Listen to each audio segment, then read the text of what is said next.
हे गुरुदेव, नमोस्तु नमोस्तु नमोस्तु।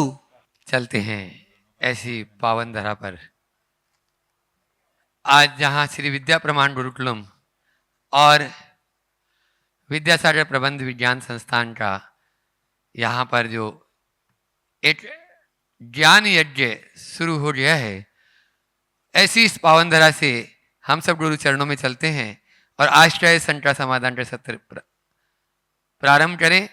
और आज प्रातःकाल की बेला में आप लोगों ने देखा ही कि किस प्रकार से भावना योग के माध्यम से आज कितने ही लोगों ने पूरे देश भर में लाभ लिया है, जिसकी सूचना अभी आपको फिर और मिलेगी। अभी अपन पहले शंका समाधान का सत्र सीधे सीधे प्रारंभ करें। पूज्य श्री जी चरणों में रुद्र जी जैन इंदौर से पूछ रहे हैं, क्या ध्यान केवल आंखें बंद करके बैठने से होता है या जीवन जीने की कला है? देखिए, सच्चे अर्थों में देखा जाए तो आंखें बंद करने का नाम ध्यान नहीं है, अंदर की आंखों को खोलने का नाम ध्यान है। हमारी चेतना की जागृति ही ध्यान है। हम अंतर की आंखें खोलें, आंखें भले बंद हो और मन में कुछ डोलता रहे तो ध्यान का। अपनी चेतना को जगाएं, आत्मा को पहचानें। आत्मबोध के साथ जब हम ध्यान की गहराई में डूबते हैं तो वो हमारे जीवन के रूपांतरण का आधार बनता है और हमें उसी दिशा में चलना चाहिए। लखनऊ उत्तर प्रदेश से नैना जी जैन पूछ रही हैं, माता पिता की सेवा को आध्यात्मिक दृष्टिकोण से कैसे देखें? देखिए, माता पिता की सेवा में सबसे बड़ा गुण प्रकट होता है कृतज्ञता का। और जिस मनुष्य के हृदय में कृतज्ञता का भाव नहीं, उसके जीवन में धार्मिक, आध्यात्मिक या नैतिक कोई भी गुण प्रकट नहीं होंगे। कृतज्ञता जीवन का एक श्रेष्ठतम गुण है। हमारे यहाँ कहा गया है कि कृतज्ञता से बड़ा गुण नहीं और कृतज्ञता से बड़ा अवगुण नहीं। ऐसा कहा जाता है कि और सब पापों का तो प्रायश्चित फिर भी संभव है, पर अभागे कृतज्ञता का कभी उद्धार नहीं होगा। जो व्यक्ति अपने माता पिता के प्रति निष्ठावान नहीं है, वो घोर निष्ठुरता की मूर्ति समझनी चाहिए। उनका हृदय असंवेदनशील है, वे अकृतज्ञ के रूप में जाने जाने योग्य हैं। तो जिस मनुष्य के हृदय में अहंकार हो, जिस व्यक्ति के हृदय में असंवेदना हो, वो मनुष्य आध्यात्मिक क्षेत्र की बात तो बहुत दूर की है, मनुष्य कहलाने का अधिकारी नहीं।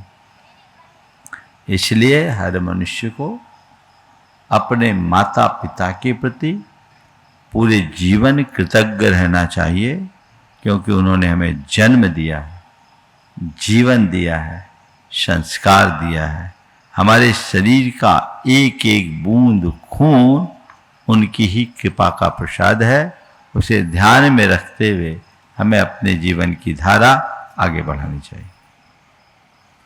सार्थक जैन दिल्ली से पूछ रहे हैं, जब गलती हो जाए तो आत्मग्लानि से कैसे उबरें? देखिए, गलती हो, गलती का एहसास हो, लेकिन कोरी ग्लानि अच्छी बात नहीं है। मन में पश्चाताप होना चाहिए।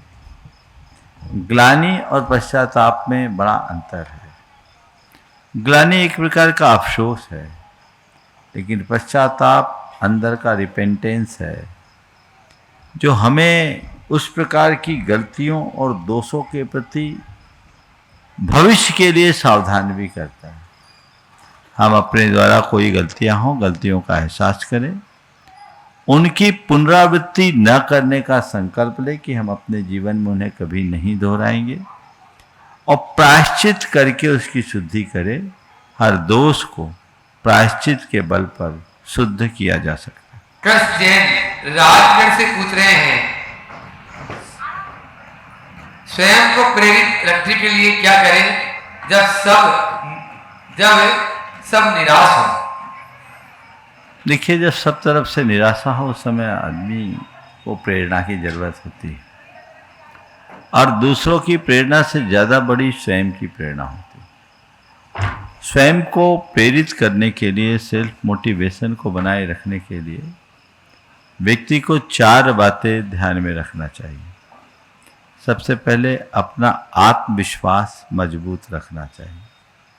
जिस व्यक्ति का कॉन्फिडेंस लेवल अच्छा होता है, आत्मविश्वास प्रगाढ़ होता है, उसके जीवन में कभी हताशा नहीं होती और वह खुद को खुद से प्रेरित करता रहता है। उसके जीवन में कोई कठिनाई प्रकट नहीं होती। दूसरी बात, उसे अपने लक्ष्य को सामने रख कर के चलना चाहिए। लक्ष्य का धुनी होना चाहिए। किसी भी स्थिति में मेरा लक्ष्य खंडित ना हो।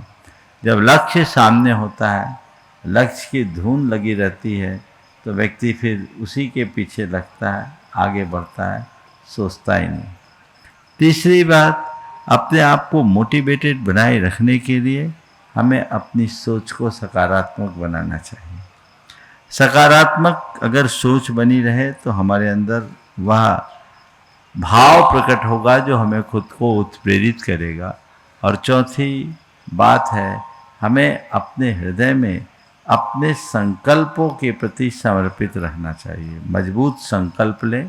संकल्प के प्रति समर्पित होकर के चलेंगे तो हमारे मन में अंतः प्रेरणा जागृत रहेगी और वह हमें सब दुविधाओं से पार लगाने में समर्थ बनाए। जयपुर से वरुण जी जैन पूछ रहे हैं, क्या कहानियां बच्चों के नैतिक विकास में सहायक होती है? बिल्कुल होती है। कहानियाँ वह माध्यम है जिसके माध्यम से हम बड़ी गूढ़ बातें भी सरलता से बच्चों के जेहन में उतार सकते हैं। कहानियाँ बच्चे सुनते हैं, बच्चे या बड़े कोई भी सुनते हैं, एक बार में याद हो जाती है। और एक बार में याद होने से हमारी धारणा वैसी बन जाती है जो हमारे जीवन को बदलने में बहुत सहायक होती है। इसलिए कथा, कहानी, अच्छी कहानियाँ हों, प्रेरणाप्रद कहानियाँ, शिक्षाप्रद कहानियाँ हमेशा याद रखना चाहिए, बच्चों को भी सुनाना चाहिए। सौर्य जैन देवास से पूछ रहे हैं, प्रेरणा का स्रोत स्थायी कैसे बनाया जाए? प्रेरणा का स्रोत स्थायी कैसे बनाया जाए? अच्छा सवाल। देखिए, हमारे पास प्रेरणा के 2 आधार, एक बाहर एक भीतर। बाहर हमारे प्रेरणा के लिए कई लोग मिलते हैं, हमारे गुरु, हमारे माता पिता, हमारे परिजन, हमारे मित्रजन, अथवा अच्छी किताबें। कोई किसी के माध्यम से प्रेरित होता है और वह प्रेरणा पाकर अपने जीवन में बड़ा परिवर्तन भी कर सकता है। तो हम गुरुजनों के प्रति श्रद्धा बनाए रखें, माता पिता परिजनों के प्रति स्नेह और आत्मीयता बनाए रखें, उनसे अपना संपर्क और संबंध बनाए रखें, मित्रजनों से संवाद बना रहे और अच्छी पुस्तकें पढ़ने के लिए हमेशा तत्परता बनाए रखें। तो ये हमारे लिए एक अच्छी प्रेरणा मिलते रहेगी और इनसे प्रेरित होते होते हम खुद को इतना मजबूत बना लेंगे कि हम खुद औरों के लिए प्रेरणा स्रोत बन सकें। हमारा जीवन औरों की प्रेरणा का भी आधार बन जाए, बशर्ते हम पहले खुद को पक्का बनाएं। दूसरा, प्रेरणा हमारी अंतः प्रेरणा है जो मनुष्य की निष्ठा, उसके अनुभव, उसके अध्ययन और उसके लक्ष्य के प्रति समर्पण से प्रकट होती है।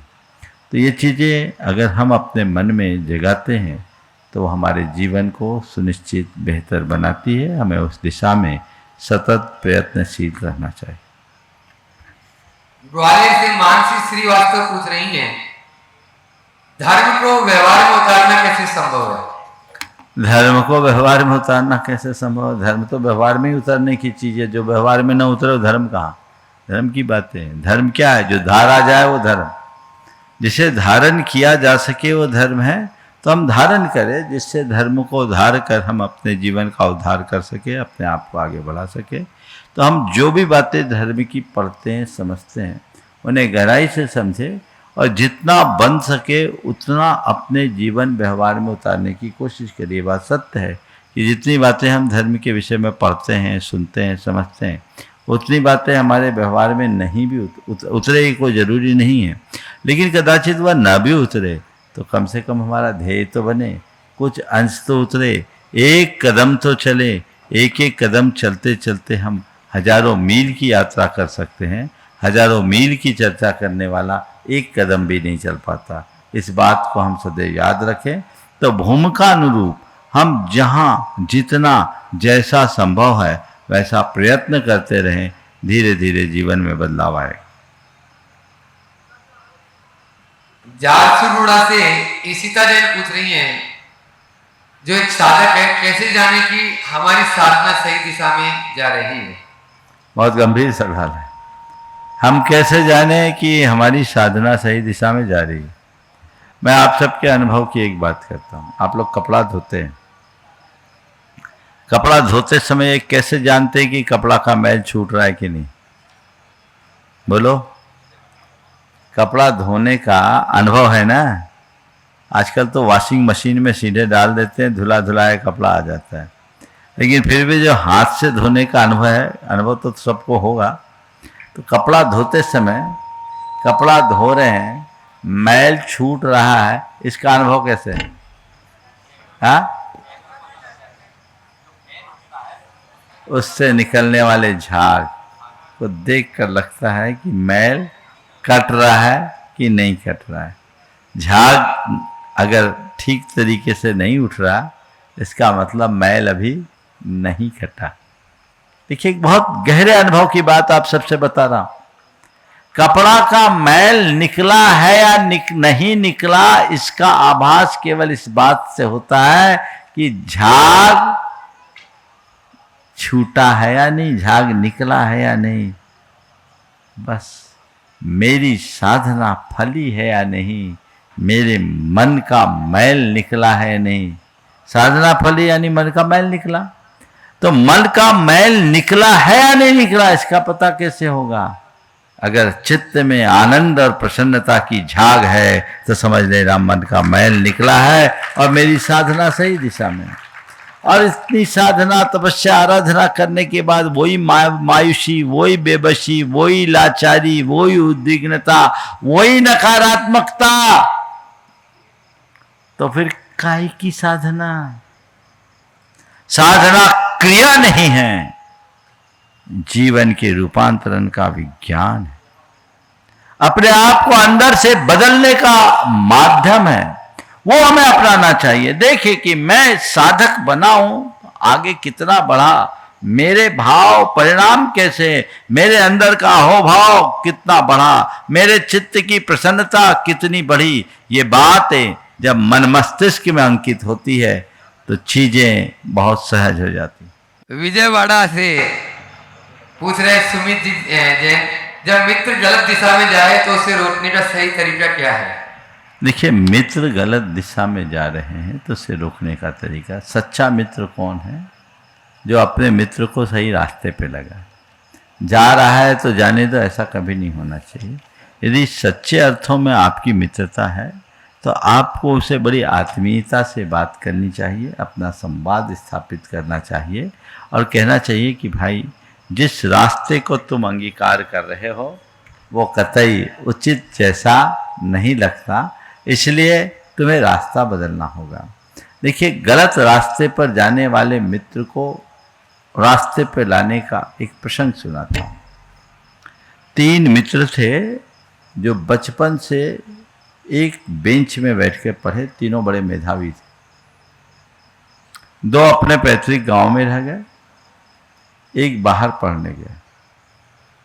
10वीं के बाद बाहर गया और 7 साल बाद उसकी पढ़ाई पूरी हुई और एक बड़ी कंपनी में उसकी जॉब लग गई।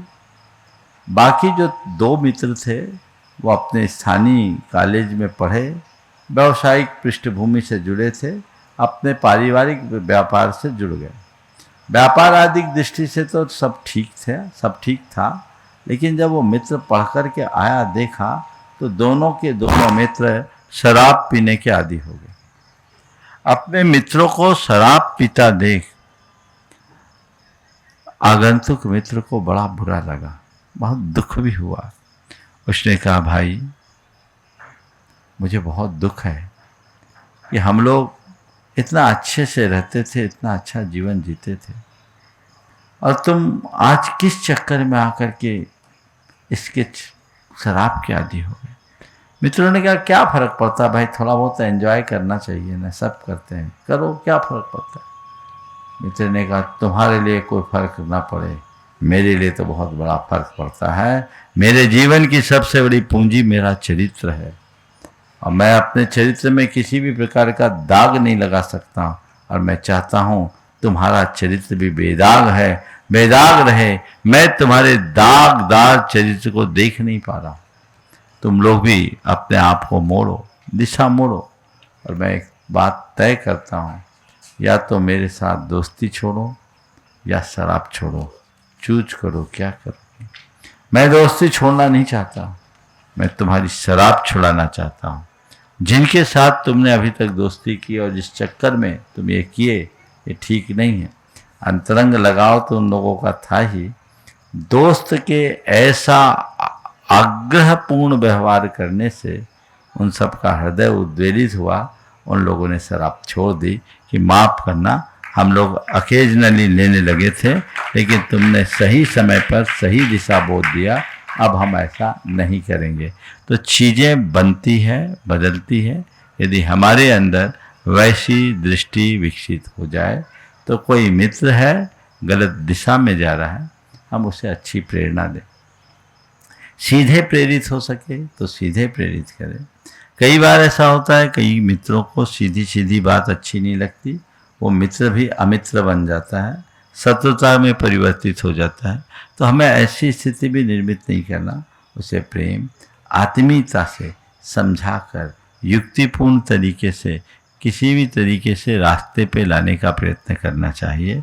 कई जगह अगर इस तरह से ना हो तो भावनात्मक रूप से सामने वाले को प्रभावित करके भी ऐसा किया जा सकता है, और वही जीवन के व्यापक बदलाव का आधार भी बनेगा। बंधुओं, आज विश्व योग दिवस, और उस विश्व योग दिवस पर आपने देखा इस पावन धरा से गुरुदेव के माध्यम से भावना योग कराया गया, और यहाँ प्रत्यक्ष रूप से उपस्थित होकर बहुत सारे लोगों ने आज भावना योग किया, और उसका हजारों लोगों ने आज भावना योग किया और उसका लाभ लिया।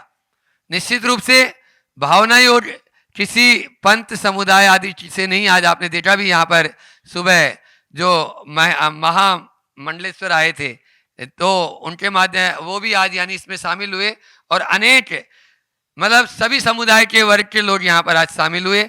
और फीडबैक किया है हमारा श्री जी के चरणों में, अभी मेरे पास में यहाँ पर भेजा गया कि देश के विभिन्न स्थानों पर आज और कल भावना योग कराया गया। राजेश जी, पूनम जी जैन पुणे, वे भी नमोस्तु पूर्वक अपनी बात कह रहे हैं, और शशि जी बज, श्री दिगंबर जैन महासमिति अजमेर राजस्थान, ये भी अपनी बात, और श्रीमती उडम लता जी डंडवाल, शिरोमणि संरक्षक जो किशनगढ़ मदनगंज से राजस्थान से हैं। नमोस्तु गुरुदेव। अंतर्राष्ट्रीय योग दिवस पर देश विदेश में अनेक स्थानों पर आपके आशीर्वाद से भावना योग प्रशिक्षकों द्वारा मंदिर, स्कूल, हॉस्टल्स इत्यादि स्थानों पर भावना योग शिविर लगाए गए। उनमें मुख्यतया अजमेर, पुणे, भोपाल, सागर, अहमदनगर, महाराष्ट्र, बीड, गाजियाबाद, सांडली, सिंगापुर इत्यादि स्थान रहे।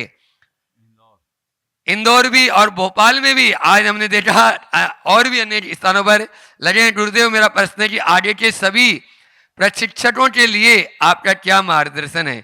दूसरी ओर शशि जी बज, वो भी यही फीडबैक दे रही है कि महाराज जी, मुझे आपके आशीर्वाद से अजमेर में भावना योग करने का सौभाग्य प्राप्त है, जिससे बहुत सारे लोगों को लाभ हुआ और उनकी रुचि स्पष्ट नजर आ रही है।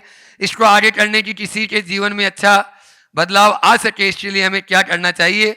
और उडम लता जी भी यही बात कह रही है। गुरुदेव, आपने आपके अप्रत्यक्ष सानिध्य में कल अजमेर में भावना योग करने का अवसर प्राप्त हुआ, कराने का अवसर प्राप्त हुआ। गुरुदेव, आपके साथ भावना योग करने के जो अनुभव होता है, जिसे बताना मुश्किल है, विशेष रूप से ऊर्जा प्रवाह के समय ऐसा क्यों होता है। गुरुदेव, हमारी शंका का समाधान करें। पहले तो मैं सभी से कहूँगा कि भावना योग को आज आप सब लोगों ने संपन्न किया। पूरे देश में और देश की सीमा से बाहर भी बहुत सारे लोगों ने सामूहिक रूप से भावना योग किया। अच्छी बात है, वातावरण बनाने का एक श्रेष्ठ आधार है। यहाँ पर भी बहुत उत्साह के साथ आप लोग सुबह शहर के बाहर एकदम एक किनारे पर भी इतनी संख्या में उपस्थित हुए, ये बहुत प्रशंसनीय कार्य है। मैं उन सब लोगों को आशीर्वाद देता हूँ जिन लोगों ने इस उपक्रम को आगे बढ़ाया। अभी बहुतों के नाम नहीं आए, पर मुझे जानकारी है बहुत जगह देश में लोगों ने भावना योग को सामूहिक रूप से संपन्न किया। पर मेरा आप सबसे ये कहना है कि भावना योग कोई कार्यक्रम नहीं है, भावना योग एक साधना है।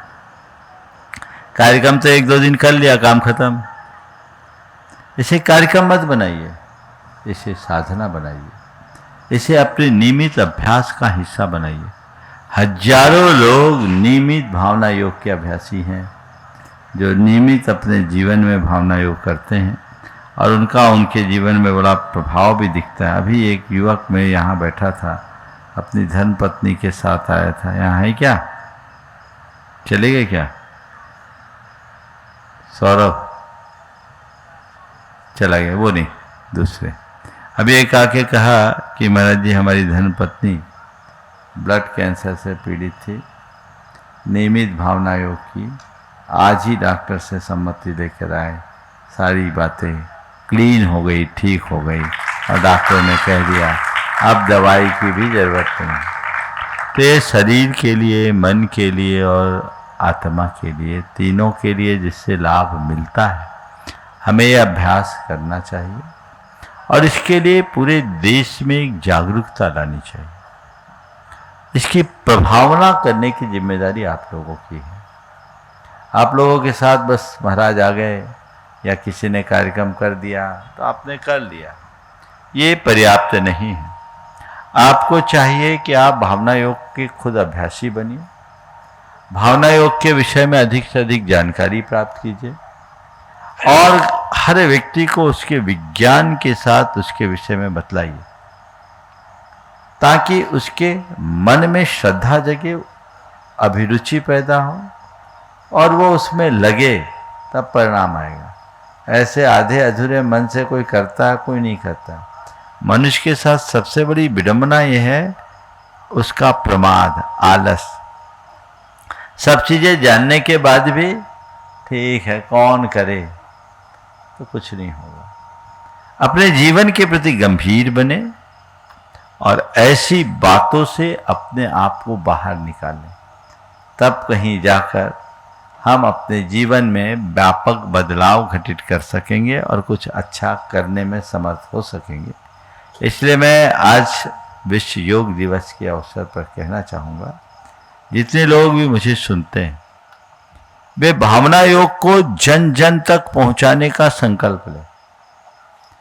आप खुद भावना योग की पुस्तकें पढ़े, पुस्तकें अब उपलब्ध हो गई है। 2 पुस्तक मुख्य रूप से छोटी छोटी पुस्तिकाएं, भावना योग आत्म साक्षात्कार का मार्ग और भावना योग जीवन रूपांतरण का विज्ञान, ये छोटी पुस्तकें हैं। भावना योग की आधारभूत बातें उसमें समाहित है। तीसरी जो नकारात्मकता का हल है वो तो प्रवचन की पुस्तक है, पर ये 2 पुस्तकें पर्याप्त है। तीसरी पुस्तक अभी बहुत जल्दी आने वाली है। ये पुस्तकें आप पढ़िए, पढ़िए मत घोटिए और औरों को पढ़ने के लिए प्रेरणा दीजिए। आप अपने पास पुस्तकें मंगाइए, खुद पढ़िए, औरों को पढ़ाइए। आपके अंदर पहले भावना योग उतरना चाहिए, तभी आप किसी और को प्रेरणा दे पाएंगे। ये चमत्कार है, पूरे जीवन में आमूलचूल बदलाव लाने का आधार है। आपके ऊपर निर्भर है कि आप इसका कैसा प्रयोग करते हैं। तो ये इस तरह के कार्यक्रम केवल वातावरण बनाने में सहायक होंगे, पर इससे हमारी लक्ष्य की पूर्ति नहीं होगी। लक्ष्य की पूर्ति तभी होगी जब लगन से आप लोग लग जाएंगे। तो मैं सभी से कहूँगा, आज ये संकल्प लीजिए कि हम जहाँ भी जाएंगे अपने स्तर पर भावना योग की अलख जगाएंगे। मैं पुनः दोहरा रहा हूँ, जहाँ भी जाएंगे अपने स्तर पर भावना योग की अलख जगाएंगे। ये अलख जगे, जीवन बदले, सब वैयक्तिक स्तर पर लाभान्वित हो और सामुदायिक स्तर पर लोगों को प्रेरित करे। मेरा सभी को यही आशीर्वाद। अपने बीच में आज यहाँ पर प्रत्यक्ष थे, ह्यूस्टन अमेरिका से शिरोमणि संरक्षक विजय जी मंजू जी जैन यहाँ पर उपस्थित हैं। एक बार जोरदार तालियों से उनका स्वागत अभिनंदन करें। गुरुवर के चरणों में बारंबार नमोस्तु नमोस्तु नमोस्तु नमोस्तु महाराज जी। इच्छामी दोनों चिल्ला के चरणों में इच्छामी इच्छामी इच्छामी। गुरुवर मेरा प्रश्न है, प्रत्याख्यान और प्रतिक्रमण में क्या डिफरेंस है? कृपया शंका का समाधान कीजिए। देखिए, भावना योग के ये दोनों अंग हैं। प्रत्याख्यान भविष्य के लिए होता है, प्रतिक्रमण अतीत के दोषों की शुद्धि। अतीत में किए गए दोषों के शोधन का नाम प्रतिक्रमण है, और भविष्य को उज्जवल बनाने की प्रतिज्ञा का नाम, संकल्प का नाम प्रत्याख्यान है।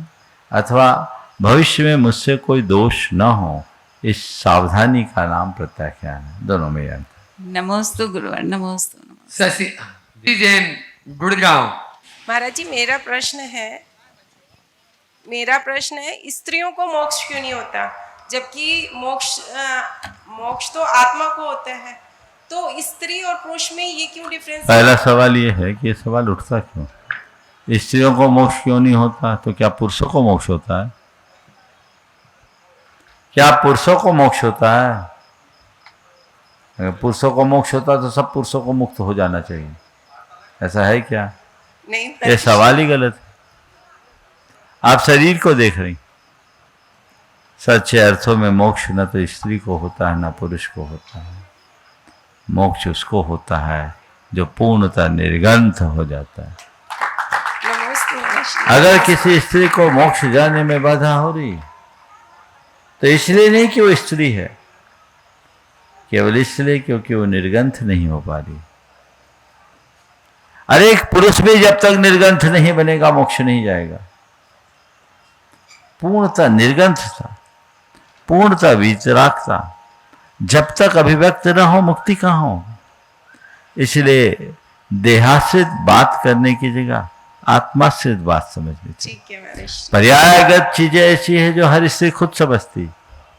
वो देखे कि मैं कितना निर्द्वंद हूं, क्या पूरी तरह जैसी निर्गंथता मुक्ति के लिए चाहिए उसकी अनुभूति है।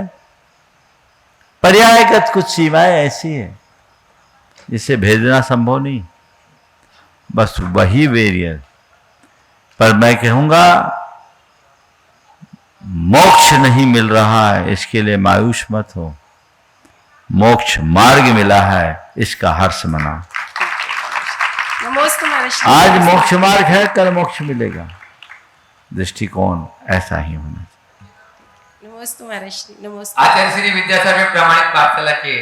ओम, एक मिनट। हाँ। मैं चाहूंगा एक बार विजय मंजू जी एक बार पुनः खड़े हो जाए। ये बहुत ही समर्पित दंपति है, अमेरिका में रहते हैं और हर कार्य के लिए हमेशा प्रेरित रहते हैं, भावना रखते हैं।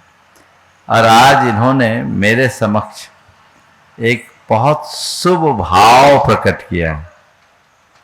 भाव क्या है? इनका संकल्प ही है, जो एक बहुत बड़ा संकल्प, चूंकि उनने व्यक्तिगत संकल्प मेरे समक्ष रखा है। अभी मैं सार्वजनिक नहीं करना चाह रहा हूं, लेकिन मैं चाहूंगा इनके संकल्प की पूर्णता की अनुमोदना आप सब लोग करतल ध्वनि से कीजिए। बहुत जल्दी वो साकार होगा और मेरा बहुत बहुत आशीर्वाद है कि आपका संकल्प शीघ्र साकार रूप हो और आपका जीवन सार्थक बने। बहुत बहुत आशीर्वाद। आचार्य विद्यासागर प्रमाणित पाठशाला के ये सभी बालकगण और शिक्षिका और संचालिकगण महाराज श्री के चरणों में नमोस्तु नमोस्तु नमोस्तु एवं छुल्लक जी के चरणों में इक्षामी इक्षामी इक्षामी। महाराज जी, मेरा प्रश्न ये है कि हम अजैन मित्र को यह कैसे बताएं कि नमोकार मंत्र क्या है? उनको बताओ, नमोकार मंत्र एक ऐसा मंत्र है जिसमें किसी भगवान को याद नहीं किया, जिसमें कोई बीजाक्षर नहीं है, जिसका कोई देवता नहीं है, समझ गए? जिसमें केवल गुणों का स्मरण है। अरहंत, सिद्ध, आचार्य, उपाध्याय, साधु, ये आत्मा की सिद्ध अवस्था या साधक अवस्था का वर्णन है, समझ गए? तो सिद्धि संपन्नता का द्योतक है। ये कोई भी इसको जप सकता है और इसके जपने से सबके बिगड़े काम बनते हैं। नमोकार मंत्र एक ऐसा मंत्र है जिसका कोई दुष्प्रभाव नहीं पड़ता। यह केवल शांतिक और पौष्टिक कार्यों में ही प्रयुक्त होता है। इसका कोई विपरीत प्रभाव नहीं पड़ता। ऐसा महामंत्र है। इस तरीके से महामंत्र नमोकार की महिमा बताएंगे तो चीजें अपने आप आ जाएगी। नमोस्तु कपिल जी जैसी फाउंडेशन। महाराज जी, हम बच्चों की है अभिलाषा अवधपुरी में हो चौमासा। सभी लोग अभय भाई और जो यहाँ राकेश जी वगैरह इस विद्यासागर संस्थान के भी सभी जितने भी लोग हैं वे अपना निवेदन, गुरुकुलम की पूरी टीम और विद्यासागर संस्थान की पूरी टीम। नमोस्तु महाराज श्री। हम सभी अवधपुरी वासियों की यही अभिलाषा है कि 4 महीने का चातुर्मास और भगवान महावीर स्वामी का निर्वाण हम यही इस विद्यासागर प्रबंध संस्थान से मनाए आपके सामने। नमोस्तु महाराज। चलाओ आशीर्वाद। चलो दोनों महाराज जी के चरणों में नमोस्तु नमोस्तु नमोस्तु। क्षुल्लक जी के चरणों में इच्छामि। गुरुदेव, अकाउंटिंग में हम बैलेंस शीट बनाते हैं और प्रॉफिट एंड लॉस स्टेटमेंट से कंपनी की हालत समझते हैं, लेकिन एक इंसान की बैलेंस शीट किस प्रकार बनाई जा सकती है? किसी व्यक्ति के जीवन को प्रॉफिट, किसी जीवन के व्यक्ति का प्रॉफिट क्या माना जाए? देखिए, बहुत अच्छी बात है। जो चीजें एक कंपनी में वही चीजें जीवन में भी है। प्रॉफिट और लॉस, समझ गए? हम कुछ गेन करते हैं तो उसको प्रॉफिट करते हैं और लूज करते हैं तो लॉस। तो ये मान के चलो, जीवन में जितना हमने पुण्य अर्जित किया वो हमारी प्रॉफिट है और जितना पाप किया वो सब लॉस, समझ गए? और लॉस ही नहीं है, वो लाइबिलिटी भी है। इसलिए अपने जीवन को पुण्यमय बनाने का प्रयत्न करें जिससे जीवन बेहतर से बेहतर बन सके। नमोस्तु महाराज श्री गोदा अध्यक्ष श्री विद्या प्रमाण गुरुकुलम अपनी पूरी टीम के साथ में हो जाएगा। करने दो बच्चों को, फटाफट, थोड़ा फास्ट। थोड़ा फास्ट करो, मिलिट्री पर।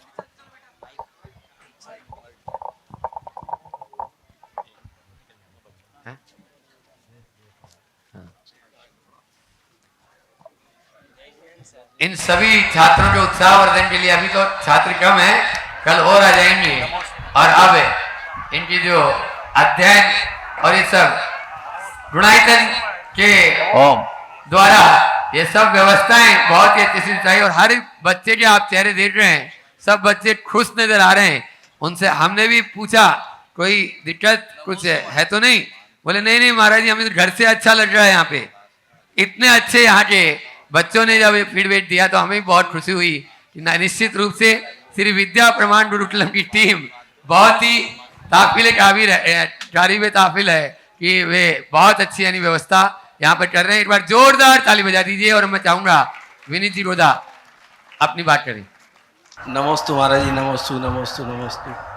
गुरुकुलम की ओर से पूरी टीम, हम लोगों की ये इच्छा है कि आपका चतुर्मास इसी कैंपस में हो और यहीं पे हो तो ज़्यादा अच्छा है। ऐसा हम लोगों का मतलब आज दिन भर ये चर्चा हुई हम लोगों की आपस में। उसके बाद ये निर्णय लिया गया कि हम लोग सब संयुक्त रूप से आप लोगों से ये निवेदन करें कि आपका चतुर्मास यहीं होना चाहिए। दूसरा मैं चाहूँगा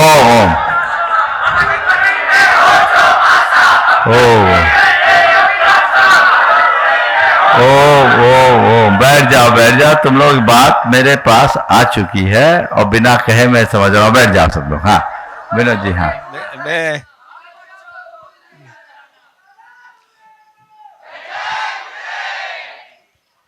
मेरा ये निवेदन है आपसे कि हमारी टीम में जो हैं, मतलब राजीव जैन साहब,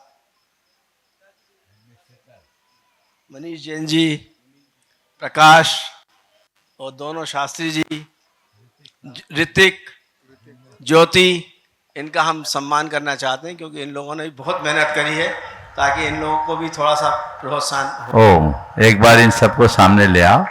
बहुत अच्छी बात है। राजीव जी जब इस तक कभी सामने नहीं आए, एडमिनिस्ट्रेटर की हैसियत से काम कर रहे हैं। मनीष भाई कहाँ है? मनीष आ जाओ, यहाँ आओ, सामने आओ, फटाफट कर लीजिए आप लोग इनका सत्कार। और प्रकाश जी भी बहुत अच्छे से लगे हैं। और ऋतिक और जिनमें कहाँ है? हाँ जिनमें। ऋतिक कहाँ है? ऋतिक शास्त्री। ये दोनों शास्त्री बिल्कुल बहुत अच्छे से लगे हैं। और इनके लिए बहन, क्या नाम? हाँ, ज्योति जैन। ज्योति और एक ही है, नहीं, दो बोला शायद दो कहीं आई नहीं है। चलो ठीक दो है, और हैं। एक बार इनका जोरदार अभिनंदन करें। ये अपने बच्चों के लिए बहुत, हाँ सबके लिए करें, सबके लिए करिए। करो फटाफट, यहीं आओ, राजीव, ज्योति, करिए जल्दी। अब है शास्त्री जी, प्रकाश वगैरह जल्दी प्रकाश। फटाफट। सब एक साथ लाइन से आ जाओ, हाँ, लाइन से आ फटाफट जाओ। फटाफट यहाँ जिनमें आ जाओ। आज जिनमें ऋतिक में लाइन है। महिला सम्मान के दीदी लिए जुड़ जाओ, थोड़ा सीट देते हैं। आप भी जाओ। सटकुन दीदी, सागर वे आ जाए। ज्योति जी जो आ गए, हाँ। अनुभव जी सराफ और रवि जी मड़ भैया भी आ जाए।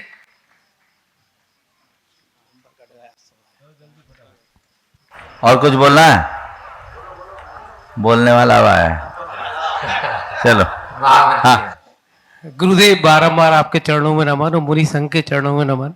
चूंकि गुरुदेव पूरा गुरुकुल आज सुबह ये सुन के बेचैन हुआ कि आप गुरुजी यहाँ से जा रहे हैं बावड़िया कला की तरफ, तो पूरा गुरुकुल परिवार और सब लोग यहाँ खड़े हैं, विनय कर रहे हैं गुरुदेव पूरा गुरुकुल आपको संभालना है, हम लोग सिर्फ एक निमित्त है। आप गुरुदेव पूरा आशीर्वाद दें, आप चले जाएं मगर शीघ्र चतुर्मास आप यहीं पर करें। पूरी भावना गुरुकुल परिवार की है और हमको आशीर्वाद दें। पूरा परिवार खड़ा है इस आशा के नेत्रों से कि सब देख रहे हैं आपकी तरफ गुरुकुल, और सारे बच्चे भी देख रहे हैं गुरुजी। अभी जरूरत यहाँ पर है गुरुदेव आपकी, हम कंपन में है गुरुदेव आपकी बात सुन के, समझ में भी नहीं आ रहा हम लोग क्या करें गुरुदेव। गुरुदेव इस बात को स्वीकारें, हम सारी व्यवस्था व्यवस्थित है, इसलिए हम कमजोर नहीं है गुरुदेव, कमजोर नहीं है, बिल्कुल निमित्त है इस बात को लेके कि हम सब कर लेंगे, मगर आपका आशीर्वाद चाहिए गुरुदेव। आप इसी प्रांगण में रहें गुरुदेव, बिल्कुल जितनी व्यवस्था गुरुदेव ओ हो गई ना बात तुम्हारी, गुरुदेव। बहुत सुंदर। देखिए ये बहुत अच्छी बात है, यहाँ गुरुकुलम के निमित्त से हमारा यहाँ आना हुआ, और आना नहीं ठहरना हुआ, और एक लंबा समय हम लोगों ने आपके इस संस्थान के लिए दिया है, और मुझे लग रहा है कि अब संस्थान अपने मूल स्वरूप को पूरी तरह से प्राप्त कर लिया है, और अब आप लोगों की असली परीक्षा होगी। हाँ, अब आप लोगों की असली परीक्षा होगी। किसान का काम क्या होता है पता? खेत में बीज बोना और हरवाहों के जिम्मे छोड़ के चले जाना, फसल पक के आए तो काटने आना। तो अब हमने बीज बो दिया है और भरोसा पक्का है, जमीन अच्छी है, बीज अच्छा है, और देख रेख करने वाले हरवाए अच्छे हैं, तो फसल भी अच्छी आएगी। चिंता मत कीजिए, अभी हमारा कुछ भी निश्चित नहीं है।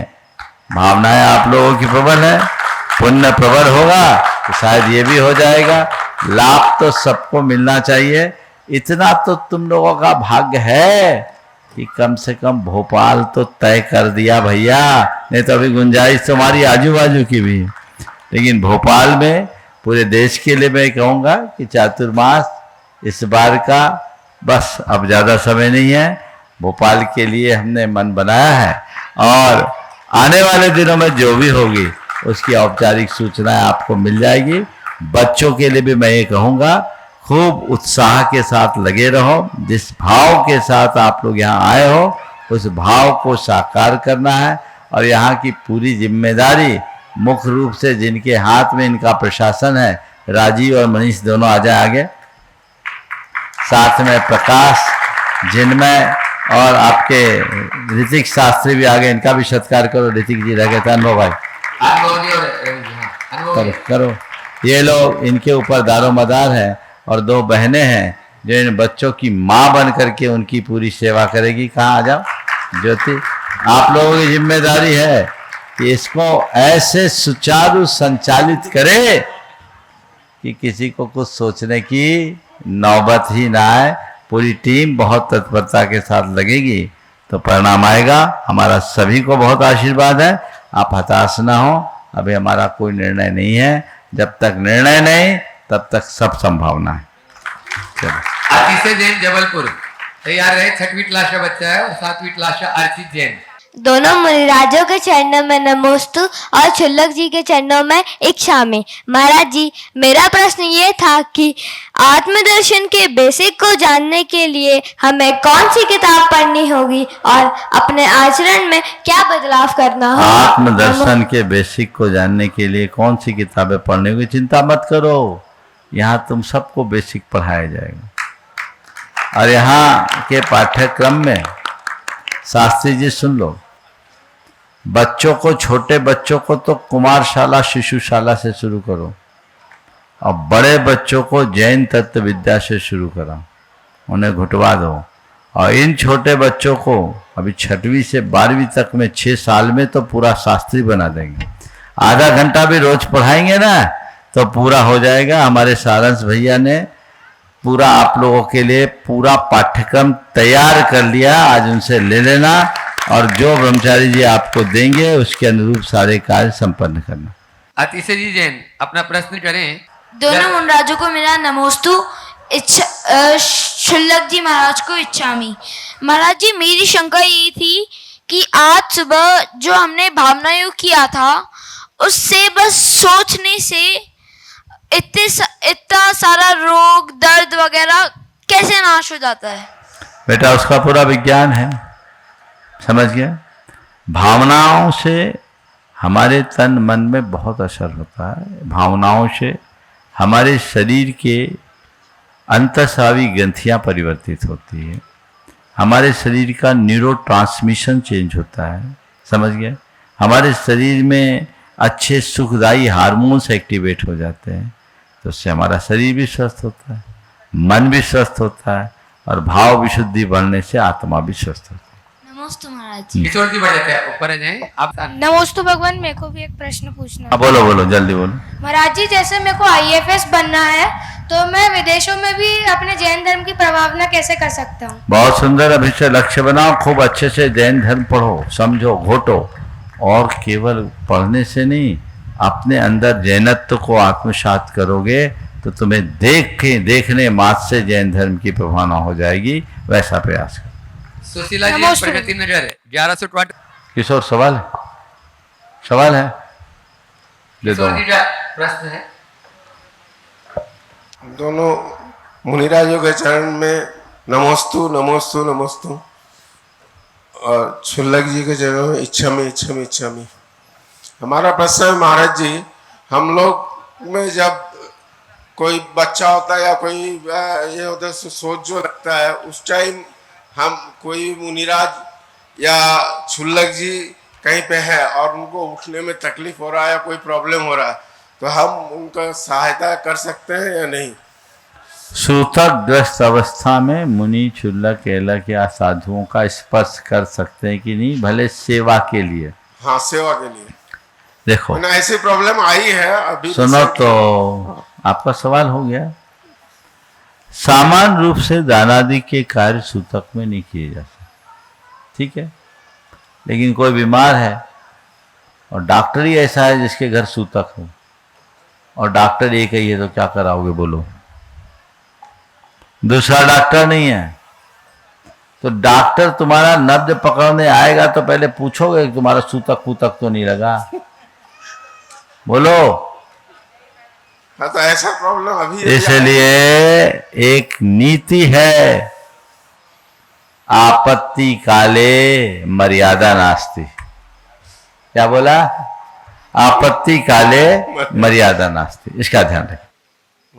तो नमोस्तु अलग जी क्षुल्लक जी को इच्छामि। एक साथ बोलो। आज योग दिवस पे हम आपसे भावना योग दिवस वाले दिन एक इनकी उसके ऊपर से वो करना चाहते हैं। जल्दी बोलो। हाँ, स्वास्थ्य के लिए इनको महाराज जी बहुत दिनों से भावना योग तो कर ही रहे, जब आप 1100 में आप आई थी ना, करवाई थी आपने, तब से कर रहे हैं भावना योग। और इनको बाईपास भी हुई थी इनको, उसके उससे स्वास्थ्य भी ठीक रहा। अभी खांसी हुई 2 साल पहले, तो खांसी में इनको डॉक्टर ने बोल दिया अस्थमा है, और इन्होंने फिर सब बंद कर दी दवाइयाँ, और उसमें दवाइयाँ बंद करके भावना योग करना चालू किया फिर से। और ये कर ही रहे लगातार, बाहर भी जाते हैं तब भी करते हैं, और घर में तो करते हैं, कहीं ट्रेन में भी होते तभी करते हैं। बहुत सुंदर। तो इनको भावना योग से पूर्ण लाभ है। हाँ, बहुत बहुत आशीर्वाद। चलिए, दवाइयाँ भी बंद हो गई। ओम। निलेश जी जैन और नमोस्तु महाराज जी, नमोस्तु नमोस्तु। एक समसामयिक प्रश्न है महाराज जी कि आज की जो न्यू एज पेरेंट्स हैं वो जब भी बच्चे उनके छोटे होते हैं, वो रोते हैं या किसी भी समस्या में होते हैं या डिस्टर्ब करते हैं, तो उनको हमेशा मोबाइल पकड़ा देते हैं। बच्चे खाते नहीं हैं तो उसके लिए उनका समाधान है मोबाइल दिखा देना, रोते हैं तो भी। और इस तरह की चीज़ों में हम देखते हैं कि बच्चों को मोबाइल देते हैं जो कि उनकी एज के अनुरूप भी नहीं होते। उनका जो उसमें रील्स देखना या अन्य चीज़ें जो वो देखते हैं वो उनके मनोवैज्ञानिक विकास और उनके शारीरिक विकास में भी निरोधक होते हैं, बल्कि कहा जाए कि विपरीत प्रभाव डालते हैं। और उसके परिणाम भी देखने को मिलते हैं कि बच्चे हिंसक हो जाते हैं, उनका खेलना, उनका मिलना जुलना ये सब जो है रुक जाता है। तो इसका क्या समाधान है महाराज जी? देखिए, बिल्कुल ही गलत डायरेक्शन है और इसके परिणाम बहुत गलत है। हमेशा से इस विषय में लोग बात करते रहे, लेकिन विडंबना है कि आज की पीढ़ी उसके बाद भी वही गलती करते जा रही।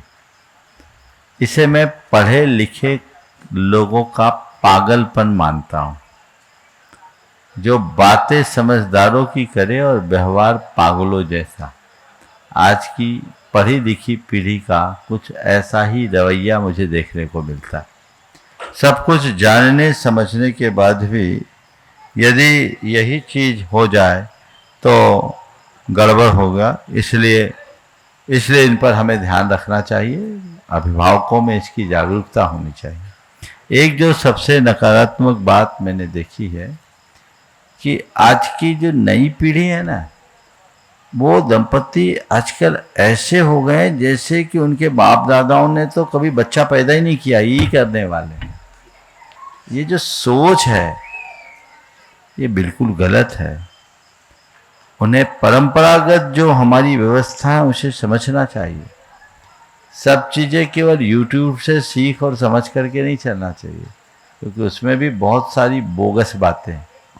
हमारी जो पारंपरिक व्यवस्था है उन्हें समझकर संभाल करके चलना चाहिए, तभी हम लाभ लेंगे। बोलो। नमस्ते गुरुदेव, छुल्लक जी के महाराज जी के चरणों में इच्छा में। गुरुदेव, आज प्रातःकालीन वेला में व्रती श्राविका दशम प्रतिमाधारी और निर्यापक श्रमण मुनि श्री संभव सागर जी महाराज जी की ग्रस्त अवस्था की माता श्रीमती चमेली बाई बड़कुल ने प्रातःकाल में घर और परिवार को त्याग करके पूर्ण जागृति के साथ में कायोत्सर्ग पूर्वक संलेखना मरण को प्राप्त किया है। वो पूरा परिवार आपसे आशीर्वाद की अपेक्षा रखता है। देखिए, बहुत अच्छी बात है। चमेली बाई जी एक बहुत ही सुश्राविका थी, तत्वज्ञ श्राविका थी। मैं तो उन्हें 1984 से जानता हूँ, जब से मैं ब्रह्मचारी था। वो व्रती थी और बहुत सौभाग्यशाली, क्योंकि उनके पुत्र आज हमारे संग में मुनि।